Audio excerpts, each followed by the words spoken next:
Saviez-vous que certaines des actions que vous accomplissez chaque jour pourraient ouvrir des portes spirituelles sans que vous vous en rendiez compte? Bien que ces pratiques puissent sembler inoffensives, elles pourraient en réalité permettre à l'ennemi d'entrer dans votre vie inaperçu. Il est facile de les sous-estimer, car beaucoup de ces activités sont courantes même parmi les chrétiens, mais elles cachent des dangers cachés qui peuvent affecter profondément votre relation avec Dieu et votre paix intérieure. Oserez-vous découvrir quelles sont ces pratiques et comment vous protéger?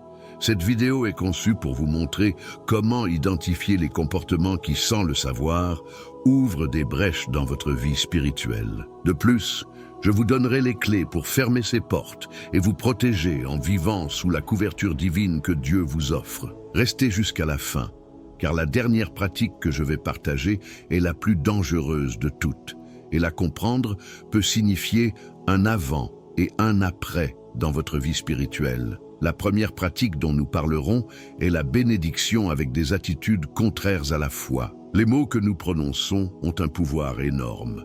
Dans la vie chrétienne, bénir quelqu'un n'est pas seulement une expression symbolique, c'est une déclaration spirituelle d'une grande portée. En bénissant, nous reflétons la lumière de Dieu à travers nos paroles, qui doivent édifier, construire et rapprocher les gens de la volonté divine. Mais que se passe-t-il lorsque ces bénédictions viennent d'un cœur plein de ressentiment, d'hypocrisie ou d'envie? L'impact de ces paroles est déformé, et ce qui aurait dû être un acte édifiant devient un trou béant à travers lequel l'ennemi peut semer la discorde et la confusion. La Bible nous dit dans 2 Corinthiens 6,15 « Quelle harmonie peut-il y avoir entre Christ et Bélial, qu'ont en commun un croyant et un incroyant ?» Ce verset nous rappelle que nous ne pouvons pas marcher simultanément dans la lumière et dans les ténèbres. Bénir quelqu'un tout en nourrissant des sentiments négatifs, c'est comme offrir un sacrifice souillé. La bénédiction perd son objectif et devient un terrain fertile pour des entités comme Bélial, qui dans la tradition chrétienne représente la corruption et la tromperie. Ce démon profite de nos contradictions pour créer la discorde et nous éloigner de la paix que seul Dieu peut nous donner. Vous avez peut-être remarqué que parfois, les bénédictions que vous prononcez ne semblent pas avoir d'impact. Cela peut arriver parce que vos paroles ne correspondent pas à ce que vous ressentez réellement dans votre cœur. Ce déséquilibre spirituel affecte non seulement vous, mais aussi ceux qui reçoivent ces paroles, affaiblissant le lien spirituel entre vous deux. Il est essentiel de se demander: qu'offrons-nous réellement lorsque nous prononçons des bénédictions? Jésus a dit que c'est de l'abondance du cœur que la bouche parle. Matthieu 12, 34. Si notre cœur est plein de ressentiment, de colère ou d'hypocrisie, nos paroles ne peuvent générer ni vie ni bénédiction. La véritable bénédiction ne se limite pas à une expression verbale, mais est une manifestation de ce que nous portons en nous. En bénissant d'un cœur pur, nous permettons à Dieu d'agir à travers nous. Mais si nous le faisons d'un cœur contaminé, nous bloquons sa grâce. Avant de bénir quelqu'un, il est essentiel de s'arrêter et d'examiner nos intentions. Demandez-vous si vous voulez vraiment bénir sincèrement cette personne. Si vous découvrez qu'il y a des ressentiments ou des conflits internes, il est temps de confier ces sentiments à Dieu dans la prière, de demander pardon si nécessaire et de lui permettre de purifier votre cœur. N'oubliez pas que vous n'êtes pas obligé de bénir si vous n'avez pas la paix intérieure. Il est préférable de rechercher d'abord la réconciliation avec vous-même et avec Dieu afin que vos paroles aient réellement un impact transformateur. Maintenant, je voudrais vous demander: avez-vous déjà eu l'impression que vos paroles ne reflètent pas ce qu'il y a réellement dans votre cœur? Si c'est le cas, j'aimerais que vous le partagiez dans les commentaires. Nous voulons entendre parler de votre expérience et apprendre ensemble comment renforcer notre foi et notre sincérité dans nos bénédictions. La deuxième pratique que je souhaite aborder est celle qui consiste à participer à des rituels chrétiens sans en comprendre le véritable but. Dans le christianisme, des activités telles que le jeûne, les veillées ou les prières de groupe sont des actes de foi puissants. Cependant, lorsque ces pratiques sont réalisées par habitude, par pression sociale ou simplement parce que tout le monde le fait, elles perdent leur signification spirituelle. Non seulement cela vide l'acte, mais cela peut aussi ouvrir la porte au découragement ou à l'apathie envers les choses de Dieu. La Bible nous met en garde contre ce vide dans Ésaïe 1,13, où Dieu exprime son mécontentement face aux sacrifices et aux rituels accomplis sans un cœur sincère. Je ne puis supporter leurs assemblées de culte, leurs offrandes sont vaines. Ce vide spirituel peut ouvrir la porte à l'influence d'esprits tels qu'Astarté, un démon associé à la confusion et à l'indifférence envers Dieu. Par un manque de but dans nos pratiques, cet esprit peut nous faire sentir que nos actions ne valent rien, nous conduisant vers le superficiel et nous éloignant de la véritable connexion avec Dieu. Le danger ne réside pas dans les pratiques elles-mêmes, mais dans le risque de les transformer en rituels automatiques où les paroles et les actions perdent tout lien avec l'Esprit Saint. La vraie foi doit être accompagnée de compréhension et d'une intention claire de plaire à Dieu. Combien de fois avez-vous jeûné ou participé à une veillée simplement parce que quelqu'un d'autre l'attendait de vous, sans véritable lien avec ce que vous faisiez? Ces types d'actions peuvent nous épuiser spirituellement, car en ne comprenant pas leur but, nous les transformons en un fardeau au lit, d'une opportunité de nous rapprocher de Dieu. Rappelez-vous que Jésus critiquait les pharisiens pour avoir pratiqué la religion de manière superficielle, sans avoir le cœur droit. Matthieu 23-27. Avant de vous engager dans un jeûne, une veillée ou toute autre pratique spirituelle, prenez un moment pour réfléchir et prier. Demandez au Saint-Esprit quel est le but de cette action et demandez-lui de vous guider à chaque étape du chemin. Si vous ressentez de la pression ou de la confusion, arrêtez-vous et cherchez la clarté dans la parole de Dieu. Il est préférable de participer avec un cœur volontaire et conscient que de se conformer simplement à un rituel vide de sens. Maintenant, dites-moi, avez-vous déjà eu l'impression de participer à une pratique chrétienne sans vraiment en comprendre le but? Comment cela a-t-il affecté votre relation avec Dieu? Partagez votre expérience dans les commentaires. Nous voulons savoir comment vous avez géré ces moments et ce que vous en avez appris. Le jour de repos est plus qu'un simple commandement de Dieu. C'est une opportunité inestimable de rétablir notre connexion avec lui, avec notre esprit et avec notre corps. Dans un monde qui valorise la productivité et le travail ininterrompu, de nombreux chrétiens négligent l'importance de ce temps sacré. Ce faisant, non seulement nous désobéissons à un principe divin, mais nous nous exposons également à l'épuisement physique, mental et spirituel. Dieu a institué le sabbat pour nous rappeler que nous dépendons de lui et non de nos propres forces. Dans Exode 20:8, nous trouvons le commandement « Souviens-toi du jour du sabbat pour le sanctifier ». Ignorer ce commandement peut permettre aux activités matérialistes et aux soucis quotidiens de dominer nos vies. C'est à ce moment-là qu'un esprit lié à la cupidité et à l'obsession du travail peut entrer en action. Cet esprit se nourrit de notre incapacité à faire une pause et à faire confiance à Dieu pour répondre à nos besoins. La tromperie est subtile. Travailler de plus en plus dur semble noble, mais lorsque cette impulsion nous éloigne de la communion avec Dieu et de notre mission spirituelle, nous tombons dans le piège de devenir esclaves du terrestre.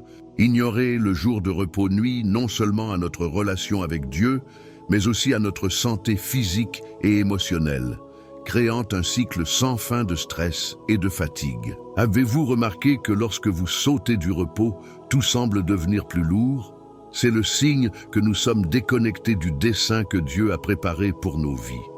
Jésus lui-même a dit dans Marc 2:27 que le sabbat a été fait pour l'homme et non l'homme pour le sabbat. Ce n'est pas un commandement qui doit être ressenti comme un fardeau, mais plutôt un don divin pour renouveler notre corps et notre esprit. En ne le recevant pas, nous ouvrons les portes à l'épuisement et aux distractions qui nous éloignent de notre objectif éternel. Si vous n'avez pas encore réussi à intégrer le jour de repos dans votre vie, engagez-vous à vous réserver au moins un jour par semaine pour vous reposer en présence de Dieu. Profitez de ce temps pour prier, lire la Bible et réfléchir à sa bonté. C'est aussi une excellente occasion de profiter d'activités qui renouvellent votre corps et votre esprit. Ne laissez pas les soucis du travail ou les exigences du quotidien vous priver de ce temps sacré qui vous a été accordé pour votre bien-être physique et spirituelle. Si vous avez du mal à franchir cette étape, demandez à Dieu de vous guider et de vous montrer comment réorganiser votre vie pour honorer ce principe. Maintenant, j'aimerais savoir, à quel point est-il difficile pour vous de réserver une journée entière pour vous reposer en Dieu? Partagez votre expérience dans les commentaires. Votre témoignage pourrait être une source d'inspiration pour ceux qui luttent pour trouver un équilibre entre le spirituel et le matériel. La quatrième pratique dont je veux parler consiste à s'accrocher à des relations toxiques avec des personnes qui professent la foi, mais qui ne reflètent pas réellement l'amour du Christ. Dans la vie chrétienne, les relations sont essentielles à notre croissance spirituelle. Cependant, tous ceux qui professent la foi n'agissent pas conformément aux principes du Christ. Parfois, s'accrocher à des relations avec des personnes qui semblent pieuses, mais qui sèment la division, la manipulation ou le doute, peut devenir un piège spirituel. Ces relations peuvent sembler inoffensives au premier abord, mais avec le temps, elles peuvent nous éloigner de notre objectif divin. La Bible nous met en garde contre les personnes qui ont une apparence de piété, mais qui nient sa puissance. Dans 2 Timothée 3, 5, nous trouvons cet avertissement, ayant l'apparence de la piété, mais ayant renié sa puissance. Ces personnes peuvent avoir une apparence extérieure du christianisme, mais en réalité, elles opèrent sous des influences qui cherchent à créer le chaos, la confusion et la discorde. Ces types de relations sont dangereux, car ils masquent leur vraie nature, et en étant proches d'eux, nous pouvons commencer à douter de notre foi ou à nous éloigner du chemin que Dieu a tracé pour nous. C'est là qu'intervient l'esprit du Léviathan, associé à la confusion, à l'enchevêtrement et au conflit. Ésaïe 27, 1 décrit Léviathan comme le serpent tordu, une métaphore des dynamiques toxiques qui déforment notre perception de ce qui est vrai et juste. Les personnes qui se retrouvent impliquées dans ce type de relation peuvent expérimenter comment leur énergie spirituelle s'épuise, comment les doutes commencent à germer dans leur cœur et comment elles s'éloignent du chemin de paix et d'unité que Dieu leur a tracé. Léviathan cherche non seulement à nous diviser des autres croyants, mais aussi à rompre notre lien avec Dieu en utilisant la confusion et le conflit comme principaux outils. Peut-être avez-vous déjà senti qu'une relation que vous entretenez, au lieu de vous rapprocher de Dieu, vous éloigne de sa présence. Parfois, les signes indiquant qu'une relation est toxique sont subtils. Commentaires déguisés en inquiétude, manipulation sous couvert d'aide spirituelle ou conflits constants qui semblent sans solution. Jésus nous appelle à aimer, mais aussi à être sages et à discerner qui construit réellement notre foi. Faites le point sur vos relations actuelles et demandez-vous, est-ce que cette personne me rapproche de Dieu ou m'éloigne de lui? Priez pour le discernement et demandez au Saint-Esprit de vous révéler s'il y a quelqu'un dans votre vie dont l'influence est plus un obstacle qu'une bénédiction. Si vous identifiez une relation toxique, prenez les mesures nécessaires avec amour et sagesse. Et dans certains cas, cela peut impliquer de prendre de la distance pour protéger votre croissance spirituelle et maintenir la paix dans votre cœur. Maintenant, dites-moi, avez-vous déjà dû vous éloigner de quelqu'un parce que vous sentiez que son influence affectait votre relation avec Dieu? Qu'avez-vous appris de cette expérience?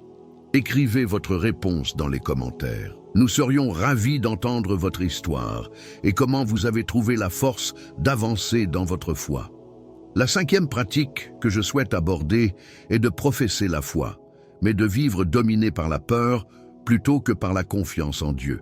La Bible nous appelle constamment à faire confiance au Seigneur, mais de nombreux chrétiens, bien qu'ils prétendent avoir foi en Dieu, vivent dominés par une peur excessive.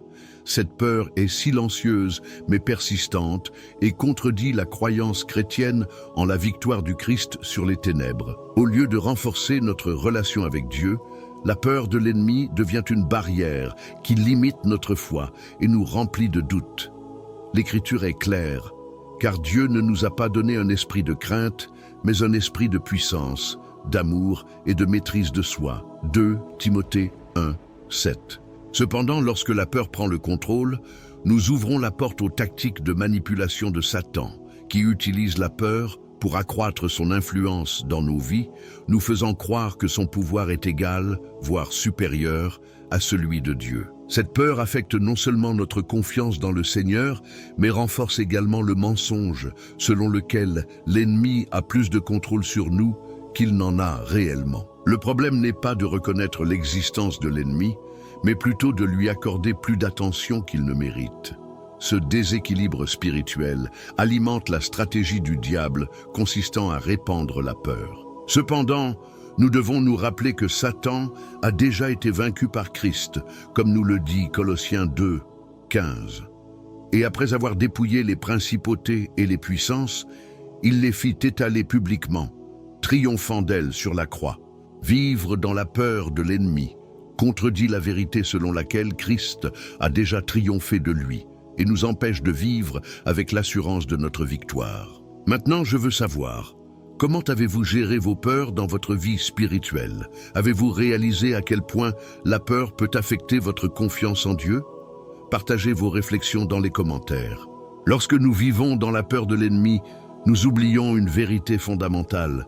Nous lui donnons un pouvoir qu'il ne mérite pas. Avez-vous remarqué combien de décisions vous prenez basées sur la peur de l'ennemi au lieu de la confiance en Dieu? Des peurs telles que « je ne veux pas commettre d'erreur parce que l'ennemi en profitera » ou « je ferais mieux de ne pas faire cela car cela pourrait ouvrir une porte spirituelle » reflètent un manque de confiance dans la protection divine plutôt qu'une foi solide.